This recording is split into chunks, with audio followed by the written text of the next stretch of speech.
আসসালামু আলাইকুম। ওয়ালাইকুম আসসালাম। অসংখ্য ধন্যবাদ ভাইজান আপনাকে কথা বলার সুযোগ করে দেওয়ার জন্য। তো ভাইজান সর্বপ্রথমে জানতে চাচ্ছি আপনি কেমন আছেন? জি, ইনশাল্লাহ। ইনশাল্লাহ আলহামদুলিল্লাহ, যা আল্লাহ আপনাকে ভালো রেখেছে। তো ভাইজান আপনার নামটা জানতে পারি? আমার নাম ইমরান আলী। ইমরান আলী, সুন্দর একটি নাম আপনার, অত্যন্ত সুন্দর একটি নাম আপনার। এবং আপনার নাম শুনে এবং আপনাকে সামনাসামনি দেখে যেটা বোঝা যাচ্ছে, আপনি অত্যন্ত একজন সাহসী মানুষ। এটা কিন্তু ভাইজান আপনাকে দেখেই বোঝা যাচ্ছে।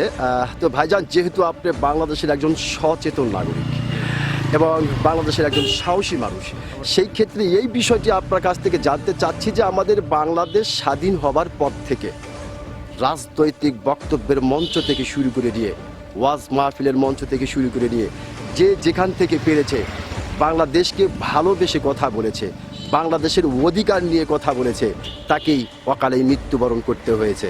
তো ভাইজান, আমি যেহেতু আপনি একজন বাংলাদেশের সচেতন নাগরিক এবং বাংলাদেশের একজন সাহসী মানুষ, সেই ক্ষেত্রে এই বিষয়টি জানতে চাচ্ছি, কেন বাংলাদেশকে ভালোবাসলে এভাবে অকালেই? প্রশ্নটা আমারও এখান থেকে, যে আমরা সাধারণ মানুষ, খেটে খাওয়া মানুষ, দিনমজুর মানুষ, অনেকেই আমরা রাজনীতির সাথে সম্পৃক্ত হয়ে গেছি বর্তমানে।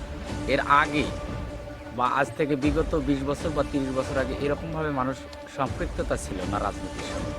ঘরোয়াভাবে রাজনীতি মানুষ বুঝতো না।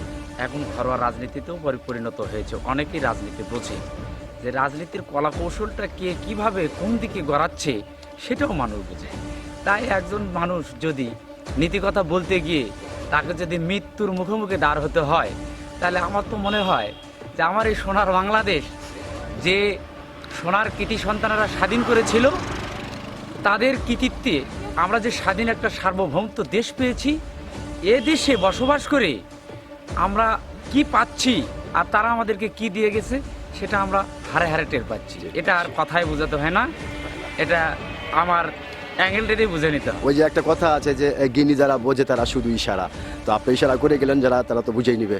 অবশ্যই। অবশ্যই। অসংখ্য ধন্যবাদ ভাইজান, আপনাকে খুব গুরুত্বপূর্ণ একটি কথা বলেছেন আপনি। আমি আশা করবো আপনার এই গুরুত্বপূর্ণ কথাটি ও সাহসী কথাটি বাংলাদেশ অনেক মানুষের কাছে গ্রহণযোগ্য হবে। ধন্যবাদ আপনাকে। ধন্যবাদ।